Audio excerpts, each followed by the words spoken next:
La oreno y Jautolagina, unimos parte de la SEM, cada cosa 1 kilo, entonces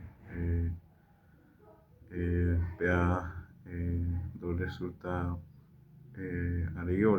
entonces es cierto que unimos pero dos resultados breve, más o menos día, no aguanta y orécoli. La parte de los kits homogénicos, arroz, fideo, poroto, harina.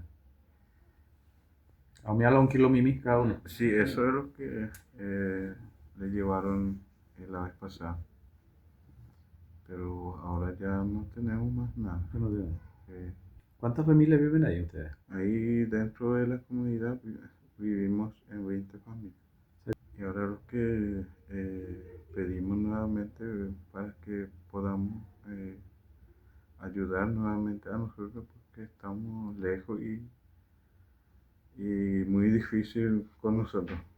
Sí. ¿Cuántos kilómetros están de ustedes a la Asunción? Y de acá queda 800 kilómetros.